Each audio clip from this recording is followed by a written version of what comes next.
할렐루야. 우리가 함께 이 시간 나누고자 하는 말씀의 제목은 초청자이신 예수님이란 제목입니다. 본문은 마태복음 11장 28절에서 30절 사이죠.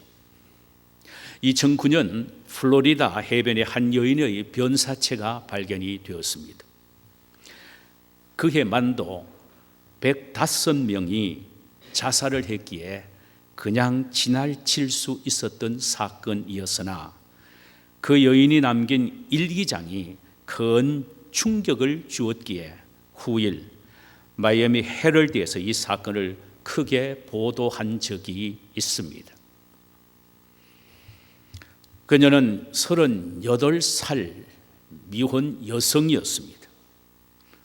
마이애미 굴지의 건설회사 사장의 비서였던 주디스 버크넬이라는 여인이었습니다.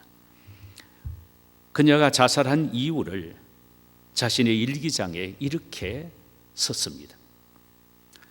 한 다발의 꽃을 안고 찾아와서 샴페인을 터뜨리며 내게 음악을 들려줄 남자는 어디에 있는가? 전화를 걸어 정말로 진실한 데이트를 청해 줄 남자는 어디에 있단 말인가? 내가 만든 음식을 먹으며 소중한 마음을 나눌 수 있는 그런 남자는 정녕 없단 말인가? 단 한 번만이라도 좋다. 진정한 사랑을 해보고 싶다란 내용이었습니다. 그녀에게는 돈도 있고 명성도 건강도 있었습니다. 그런데 왜 자살했을까요? 자신의 비어진 사랑의 공간을 메워줄 남자가 없는 고독한 인생의 짐이 버거워서였습니다. 마이애미 헤럴드 사설에서 그녀에 대하여 이렇게 글을 쓴 적이 있습니다. 그녀는 품격을 갖추고 격식 있는 파티와 음악회를 즐기며 유명 디자인의 옷을 입고 무사람의 존경과 선망의 대상자였다. 그녀는 주위에 알고 지내는 인은 많았으나 진정한 친구는 없었고 비교적 남자친구는 많았으나 진정한 사랑을 경험하지는 못했다. 주디스 버크넬. 그녀는 이제 더 이상 우리들에게서 이방인이 아니다. 그녀의 내적인 고독은 우리 모두의 아픔이다. 우리도 주디처럼 남을 감쪽같이 속일 수도 있고 어릿광대처럼 웃어줄 수도 있다. 사회의 선망의 대상자가 되어 남들에게 뽐낼 수도 있다. 그러나 거울에 비친 나의 진짜 모습은 고독의 짐을 진 파리함이다.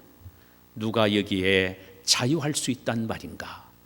너, 나, 우리 모두의 모습이다 라고 했습니다. 인생을 살아오면서 여러분 가운데 누구 한 사람 무거운 짐과 곤고로 시달림이 없이 판판대로의 아스팔트를 걷듯 그런 삶을 살아오신 분이 계십니까? 아마도 없을 것입니다. 가난한 사람은 가난한 대로, 부자는 부자대로, 지식인은 지식인대로, 권력자는 권력자대로 그 나름대로의 고달픈 인생의 짐을 지고 살아갑니다. 인류 역사 이래 모든 인간이 고통 속에서 태어나 고통 속에서 살다가 고통 속에서 죽어갑니다. 그래서 인생 120년을 산 모세도 임종 직전에 우리의 연수가 70이요 강건하면 80이라도 그 연수의 자랑은 수고와 슬픔뿐이니 우리가 신속히 가니 날아가나이다 라고 마지막 기도를 드리기도 했습니다. 욥이라는 사람은 인생은 곤고를 위하여 났나니 불티가 위로 나름 같도다 그랬습니다. 불을 떼면 반드시 불티가 위로 나르듯 모든 인간은 곤고를 당하며 살아가는 존재라는 말씀입니다. 우리가 바다 위를 떠 있는 큰 별을 보면은 배 아래 노란색과 하얀색이 그려져 있습니다. 이 선을 프림즌 라인이라고 부릅니다. 18세기경 영국이 해양을 지배하고 있었을 때에 많은 배들이 침몰하기를 시작했습니다. 그 원인을 연구 분석하던 중 사무엘 풀림조라는 사람이 배가 짐을 너무 많이 실었기 때문이라는 결론을 내립니다. 그래서 영국 의회에 하나의 법안을 제출하여 통과시켰는데 그 법이 바로 LLL 법입니다. Load Line Law, 그러니까 적재 한계선 법이라는 법입니다. 이 법이 프롬즈라는 사람이 발의를 해서 통과시켰다고 해서 프롬즈법 이렇게 이름을 붙입니다. 일단 이 선, 하얀 선과 노란 선에 물이 닿으면은 그 이상 짐을 실을 수 없는 금지하는 법이 바로 이 법입니다. 그러므로 이 선은 배의 생명선이며 그 이상 짐을 실으면 배가 침몰하게 되는 것입니다. 인생도 마찬가지입니다.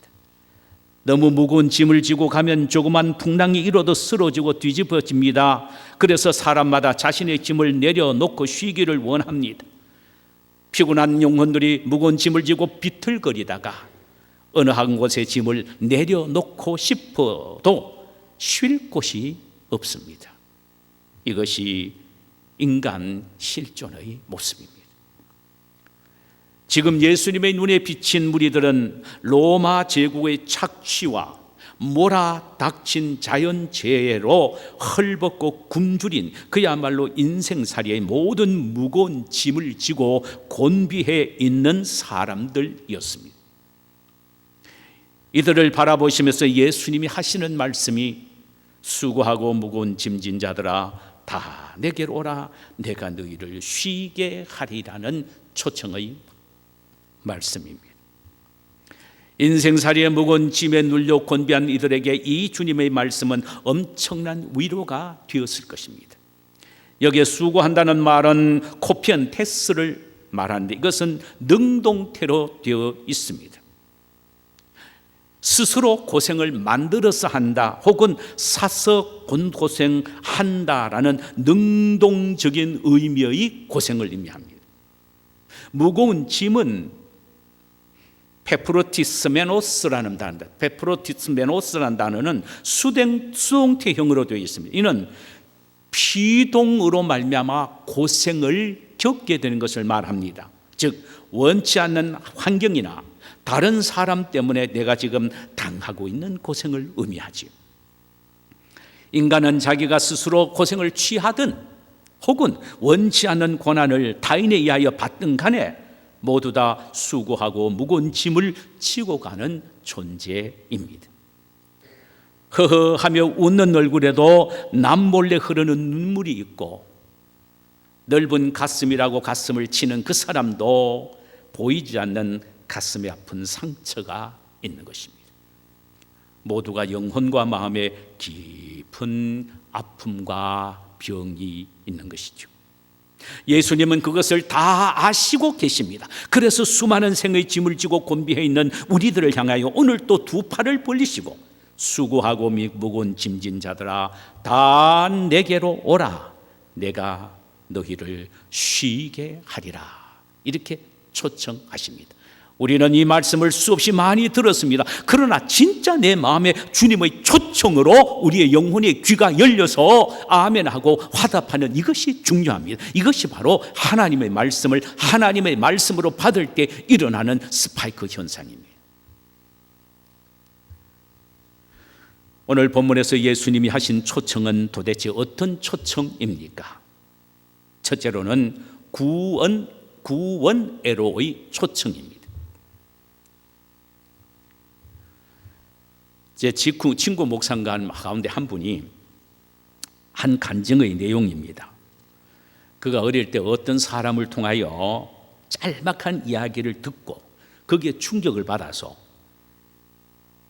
가족 대대로 이어온 불교에서 기독교로 개정하여 후에 목사가 되었다라고 말하면서 그가 들은 짧은 이야기의 배경이 바로 이러했습니다. 한 사람이 좁은 샛길로 가다가 그만 실수로 깊은 웅덩이에 빠졌습니다. 그곳에서 나오려고 아무리 힘을 써도 나올 수가 없었어요. 꼼짝없이 죽게 되었지요. 그때 마침 깨끗한 옷을 차려입은 어떤 점잖은 분이 그 옆길로 지나가게 되는 것을 보고 사람을 살려다가 아우성을 치는데 그 사람이 이렇게 내려다 보더니만 혀를 차면서 군자는 대로 행이라고 했거늘 사나이가 좁은 길로 걸어가다가 그 꼴이 되었구만. 설사 수령에 빠졌기로서니 대장부가 점잖지 못하게 소리를 질러 하면서 그냥 지나가더랍니다. 이것을 공자의 가르침이라고 하더랍니다. 잠시 후 또 한 사람이 지나가길래 사람 살려라고 소리를 치니 그 역시에 구해주지는 않고 내려다 보더니만 하는 말이 인생은 어차피 고해이니라. 생로병사에 시달리는 또 하나의 중생이 여기 있구나. 거기서 잠시 고행을 하여 지푸라기라도 잡고 나올 수 있는 힘을 기르시오 하며 자기 갈 길로 바삐 가버렸습니다. 이 사람의 가르침이 바로 부처의 가르침이라 하더랍니다. 잠시 후 세 번째 사람이 지나가길래 사람 살려라고 죽음 힘을 다하여 소리를 쳤는데 그 사람이 가만히 내려다 보더니만 주저하지도 않고 뛰어내려와서 그대로 수령에서 허우적거리는 자신을 덜렁 안아서 강둑 위에 건져내 놓고는 자신은 나오지 못한 채 그 자리에 대신 죽어 가더라는 것입니다. 이분이 바로 예수님이라고 말하더라는 겁니다. 그는 이 이야기를 듣고 예수님을 믿기로 작정했고 나중에 목사가 되었다고 했습니다. 그렇습니다. 예수님은 죄로 말미암아 영원한 지옥 형벌을 면키 어려웠던 우리를 구원하기 위하여 육신의 몸을 입고 이 땅에 오셔서 우리의 모든 죄를 짊어지시고 십자가에 못이 박혀 죽으셨습니다. 그가 찔림은 우리의 허물 때문이었고 그가 상함은 우리의 죄악 때문이었습니다.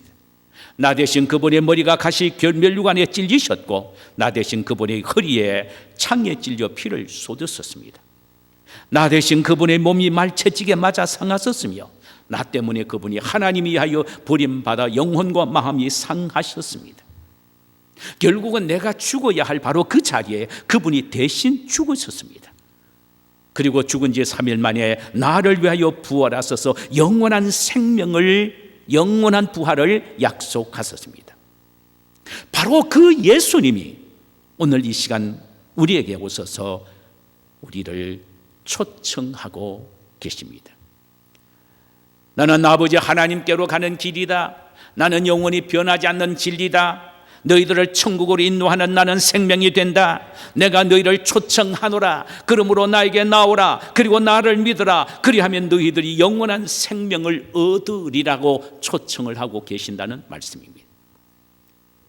주님의 초청의 대상자는 유대인과 이방인을 구별하지 않으시고 인생의 죄와 사망의 무거운 짐을 지고 있는 모든 인간을 대상으로 해서 초청을 하십니다. 돈 많은 사람, 많이 배운 사람, 건강한 사람, 사회적인 질서, 지위가 높은 사람만 오라고 하시지 않으시고 가난하고 병들고 눌리고 압박당하는 모든 인간을 향하여 주님은 다 내게로 오라고 초청을 하고 계십니다. 사도 바울은 2차 전도 여행 시 빌립보에 가서 복음을 전하는 가운데 귀신 들린 여아이 하나를 고쳐준 죄 아닌 죄 때문에 고소를 당해 지하 감옥에 갇히게 됩니다. 바울과 실라는 밤중에 찬송하며 기도하기 시작했지요. 그때 지진이 일어나 옥토가 흔들리며 옥문이 저절로 열리고 모든 죄수들의 손과 발의 결박과 채권가 풀려지게 된 것입니다. 중간 이 충격적인 모습을 보던 간수장이 모든 죄수가 다 도망친 줄 알고 책임이 두려워 스스로 자결하려고 칼을 뺍니다. 그 모습을 보던 바울이 그를 향하여 소리치기를 내 몸을 상하게 하지 말라. 우리가 다 여기 있노라. 그 소리를 들은 간수장이 감옥 안으로 뛰어들어가 그들을 데리고 나온 후에 기가 막힌 질문을 합니다. 선생님이여, 우리가 어떻게 하여야 구원을 얻으리까? 이것은 죄의 무거운 짐을 지고 영생에 목말라는 모든 인간들이 공통적인 질문입니다. 이 물음에 대한 바울의 대답은 아주 간단 명료합니다. 주 예수를 믿으라. 그리하면 너와 내 집이 구원을 받으리라. 주 예수를 믿으라. 그리하면 너와 내 집이 구원을 받으리라. 이것은 바울의 입을 통하여 하나님이 지금 이 사람을 초청하고 있는 것입니다. 너와 내 집이 구원을 받기를 원하느냐? 그렇다면 그러려면 주 예수를 믿어야 한다.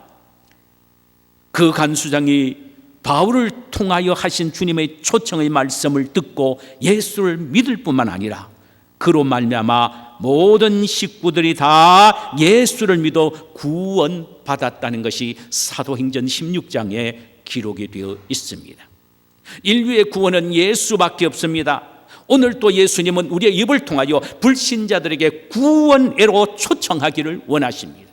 우리가 전도해야 될 이유가 바로 여기에 있는 것입니다.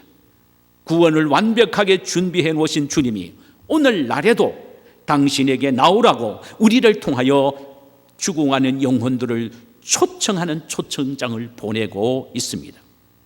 이 일에 우리 모두가 빚진 자로 힘을 써야 합니다.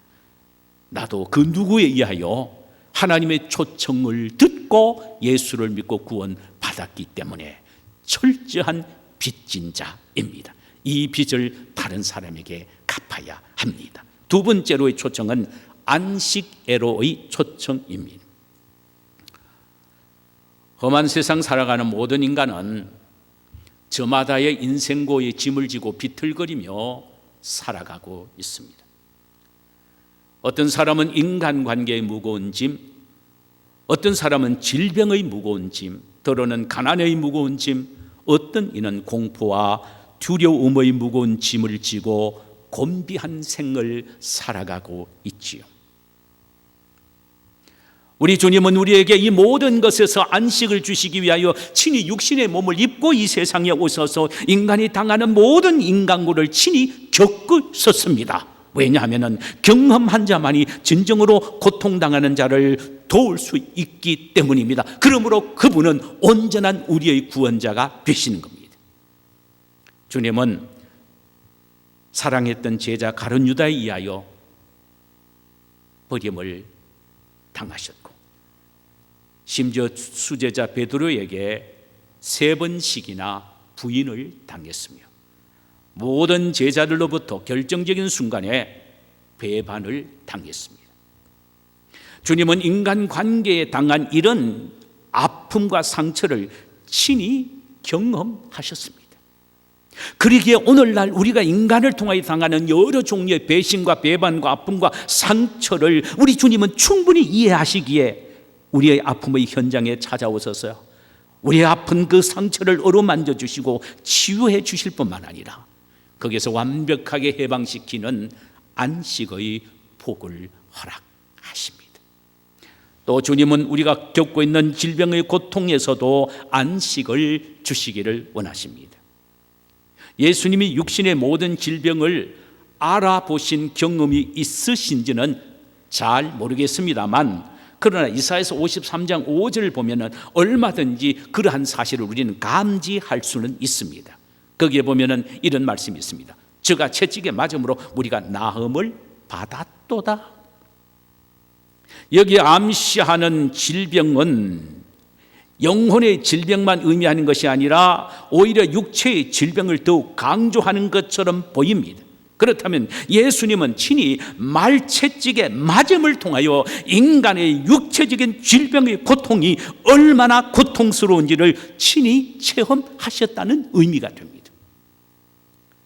그러므로 주님은 우리가 질병의 고통을 당하는 현장에 오셔서 우리의 아픔을 함께 아파하시고 그 상처난 부위를 어루만져 치료해 주시기도 하시며 어느 때는 그 질병을 극복할 수 있는 능력을 주셔서 마음의 평안을 누리게도 하신다는 사실입니다. 우리 주님은 또한 배고픔과 가난의 짐을 일평생 지고 다니셨음을 성경을 통하여 우리는 발견하게 됩니다. 제자들이 동리에서 얻어서 가지고 온 음식을 드시기도 하셨고, 가난한 나사로의 집에서 많은 물질적인 신세를 지기도 하셨습니다. 그분은 공생애 동안 어느 한순간 발을 뻗고 주무실 거처도 없었습니다. 그래서 마태복음 8장 20절에 여우도 굴이 있고 공중의 새도 거처가 있으되 인자는 머리 둘 곳이 없다라고 말씀하기도 하셨습니다. 그러므로 주님은 우리의 헐벗고 굶주림을 가장 깊이 깨닫고 안타깝게 여기시며 우리의 가난의 현장에 오셔서 우리가 흘리는 눈물을 함께 흘리시며 가난 때문에 아파하는 우리의 마음을 어루만져 주시고 때로는 물질적인 부유함으로 채워주시기도 하시며 어느 때는 물질 대신 영적인 부유함으로 넘치게 부어주심으로 안식을 얻게도 하십니다. 또 주님은 당신이 친히 두려움을 경험하고 이기셨기에 인간에 당하는 생의 두려움과 두려움 속에 있는 그 인간을 도우시기 위하여 노력하고 힘쓰셨습니다. 예수님이 두려움의 공포를 가장 강력하게 느끼신 현장은 겟세마네 동산에서 십자가를 바라보면서 기도하실 때였습니다. 인간이신 예수는 죽음의 공포가 그에게는 너무나도 강렬하게 접근해 오기에 제자들에게 이런 말씀을 하셨습니다. 내 마음이 매우 고민하여 죽게 되었으니, 내 마음이 매우 고민하여 죽게 되었으니 너희는 여기 머물러 나와 함께 깨어 있으라. 죽음을 앞에 두고 계시는 예수님, 그 고통과 아픔이 너무나도 커서 두려움의 공포가 너무나도 심해 제자들에게 내가 지금 고민하여 죽게 되었다. 너희는 여기 머물러 나와 함께 깨어 있어다오라고 하셨습니다. 또한 하나님께는 내 아버지여 만일 할만 하시거든 이 잔을 내게서 지나가게 하옵소서. 너무너무 두렵고 고민 너무너무 두렵고 떨립니다. 그러니 할 수만 있으면 이 죽음의 잔을 내게서 옮겨 주옵소서라고 기도하셨다는 말씀이에요. 그러나 그는 그 두려움과 공포 속에서 결국은 이기셨습니다. 그러기에 오늘날 여러 면에서 두려움과 공포 속에 사로잡혀 있는 우리에게 찾아오셔서 마음을 너로 만져주시고 성령을 주시사 우리 마음속에 평강의 안식으로 덮어주시는 줄 믿습니다. 요한복음 14장 27절에 보면은 평안을 너희에게 끼치느니 곧 나의 평안을 너희에게 주노라. 내가 너희에게 주는 평안이 세상에 주는 것과는 같지 아니하니라. 너희는 마음에 근심하지도 말고 두려워하지도 말라. 그러므로 여러 종류의 인간고의 무거운 짐을 지고 곤비해 있는 우리는 수고하고 무거운 짐진 자들아 다 내게로 오라. 내가 너희를 쉬게 하리라는 주님의 초청에 응해야 합니다. 그리고는 그분으로부터 중요한 사실을 배워야 합니다. 그것이 뭐냐? 안식을 얻는 방법을 배워야 한다는 말입니다. 27절 이렇게 이야기합니다. 나는 마음이 온유하고 겸손하니 나의 멍에를 메고 내게 배우라. 그리하면 너의 마음이 쉼을 얻으리니 나를 통하여 안식을 얻는 비결을 배우라. 이 말씀입니다. 원래 멍에란 밭갈이를 할 때 짐승에게 씌우는 기구지요. 멍에는 짐승 두 마리가 함께 맵니다. 이때 둘 중 한 놈이 난폭하면 다른 놈은 엄청난 고통을 당하게 됩니다. 반대로 한 놈이 힘있고 성실하면 옆에 있는 좀 왜소한 놈이라 할지라도 그 놈은 평안함을 얻게 되는 것이죠. 주님은 우리의 멍에를 메시기 위하여 우리를 기다리고 계십니다. 우리가 인생의 무거운 짐을 실은 멍에를 그분께 가지고 가서 드리면 주님은 우리의 지친 고통의 현장에서 내려오셔서 우리의 아프고 상처난 부분을 어루만져 위로해 주시며 당신의 어깨에 우리의 멍에를 대신 메시는 것입니다. 우리가 가져간 멍에를 당신의 어깨에 대신 메는 것입니다. 이것이 바로 주님의 겸손하고 온유하신 성품입니다. 여러분, 이때 신비로운 일이 일어납니다. 신비로운 일이 일어납니다. 지금까지는 내가 곤비했고 내가 지고 갔던 내 멍에였는데 주님께 드리는 순간 주님의 목에 딱 맞는 주님의 멍에로 바뀌어지게 된 것입니다. 신비로움입니다. 마치 키가 크고 힘이 센 소와 함께 멍에를 맨 왜소한 소가 편안하게 걸어가듯 지금까지 내 인생의 목을 짓누르던 멍에는 아주 가볍게 되어 나는 평안하게 걸을 수가 있게 됩니다. 이 사실을 30절에는 이는 내 멍에는 쉽고 내 짐은 가벼움이니라는 말씀으로 표현하셨습니다. 내 멍에를 주님께 드리는 순간 주님의 멍에가 되고 주님의 멍에가 되는 한은 그 모든 짐이 내 짐이 아니라 주님의 짐이 되어버리고 나에게는 그 모든 것이 아무것도 아닌 것처럼 다가오게 된 것입니다. 거기서 나는 참된 쉼과 평안을 얻게 됩니다. 이 놀랄만한 놀랄만한 비밀을 배우라고 말했습니다. 배워라. 내게 배우라. 이 말씀의 의미는 너희들의 인생의 무거운 멍에의 짐을 내게 가져와서 내게 맡김으로 말미암아 내가 그 모든 너의 멍에를 져줌으로 너희들은 질 필요 없이 편안하게 따라 날로 평안과 안식 속에서 살아가게 되니 이것을 너희들이 체험하라 이 말입니다. 배우란 말은 이것을 너희들은 체험해라. 매일매일 삶 속에서 체험해라고 말씀하십니다.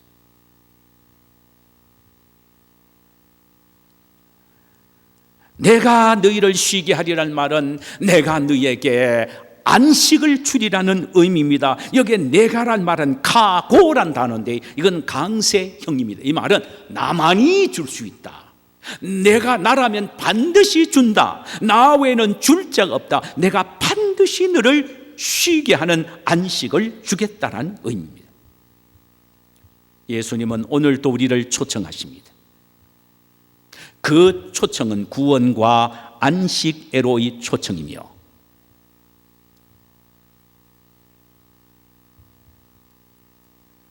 우리를 위로하시고 새롭게 하시는 초청입니다. 그러므로 우리는 오직 예수 안에서 구원의 기쁨과 감격을 늘 잊어버리지 않고 누리며 살아야 하고 매일매일 무거운 생의 짐을 주님 앞에 가지고 나가서 드려야 합니다. 그래서 베드로서는 너희 모든 염려를 주께 맡기라, 던져버리라, 발로 던져버리라고 말합니다. 그리하면 날마다 우리 짐을 지시는 주, 곧 우리의 구원이신 하나님을 체험하게 되며 찬양하게 될 것입니다. 이런 축복이 우리 모두에게 있기를 주님의 이름으로 축원합니다. 자, 우리 이 시간에 찬송 한 장 부르실까요? 수고하고 무거운 짐진 자들아,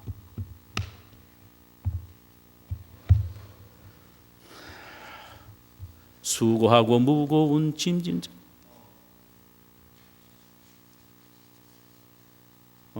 쳐봐요. 악보 나오죠? 스크린에 나옵니까? 나옵니까?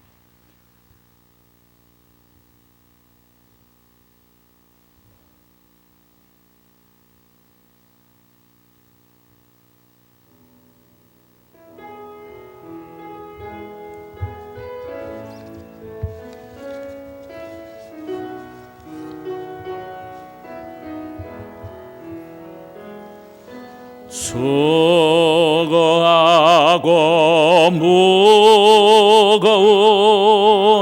짐진 자들아 내게로 오라 내게로 오라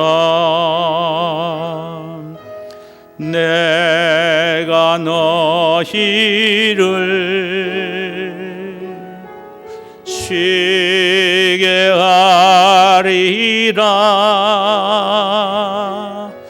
내가 너희를 쉬게 하리라. 다시 한번 부릅시다. 수고하고 무거운 짐진 자들아 다 내게로 오라 다 내게로 오라